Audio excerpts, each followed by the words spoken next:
Hello and welcome this evening, morning, or afternoon, wherever you're joining me from. My name is Dr. Brenda Roach, but you can call me Brenda because it's just much easier. And this is the 19th day out of 20 on a 21-day series of how to set goals so you actually will achieve them. So we've had 18 days up to this point, really talking about all kinds of different things related to health and wellness goals and how to set them. I hope you've been finding this helpful. I know I've really enjoyed doing this series, and you can also go to my blog, which is Brenda Roach, ROCHE.com, and under training topics, the top one is setting goals. My whole series is there with the videos and some narrative. And by this time next week, I'll have an uploaded PDF that'll have all of the information put together, plus a whole bunch of bonuses for you that you can look at, you can print out, and use for future goals that you're setting, besides the ones I hope you have followed along to set for yourself within this series.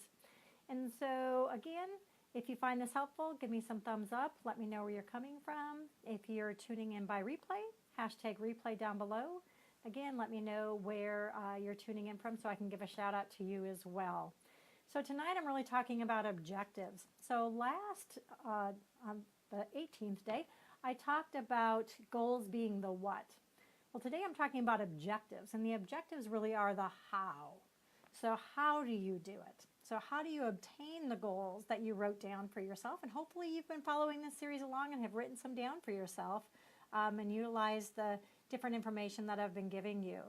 So your objectives really include those short-term, strategy-based, targeted action steps that get you closer to obtaining those goals. So now that you have your goals in written form, you should be really crystal clear on what it is you're looking to achieve.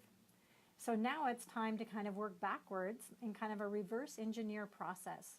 So you need to look at, so some health and wellness goals might be to lose so many pounds in a certain amount of time. Or it might be to run a certain distance in a certain amount of time, or to compete in a triathlon in a certain amount of time, or participate in a physique competition or a bodybuilding competition, or run 5 miles within a certain amount of time. And so again, you want to look at what your goals are, and then you want to break it down and kind of work it into objectives.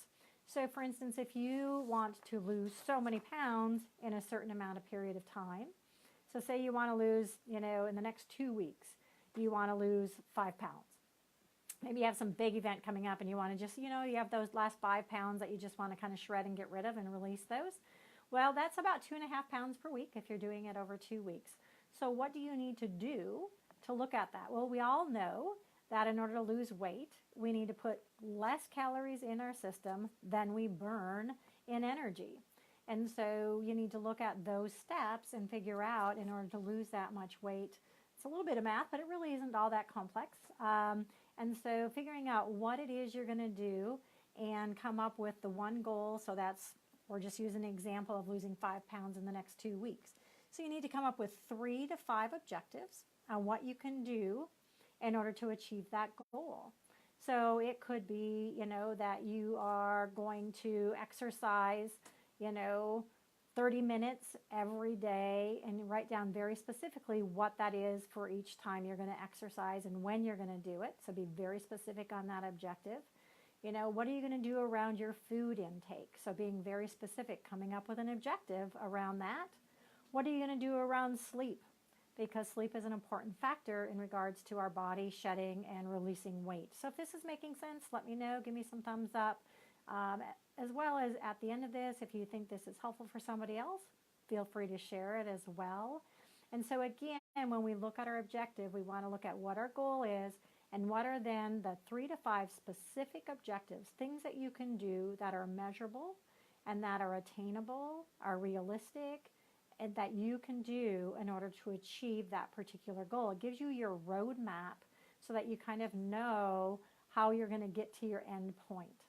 So when we go on a vacation, we don't just pull out a map and just kind of look at a map. We know where we're going. So we've figured out what the location is if we're driving. And then we go and we figure out what route we're going to take in order to get there. This is the same way. If we know our goal, we need to look at what are the steps that we need to do. What are the objectives? This is the how do we get to our what, which is our end result, which is our goal. So again, it's a very short one tonight, but I want you to really take one of your goals that you've been working on through the last 18 days, and I want you to break that down into three to five objectives that are very specific steps that you can take in order to reach that goal. So I'm excited that you're tuned in tonight, and tomorrow I'll be coming back online. We're on day 20 tomorrow, so we're getting really close. We just have 2 more days left in the series, and then I'm going to be really excited to really kind of hear how everyone's done on their goals, what goals they've set. So if you want to drop a comment down below and tell me what's one goal that you have set for yourself throughout this series, that would be wonderful. And I will see you tomorrow, and I'll be coming online tomorrow at 8 p.m. Mountain Standard Time, and we'll continue the series. We just have 2 more days left, and I hope you join me again, and have a great evening, afternoon, or morning, wherever you're at, and I'll see you tomorrow.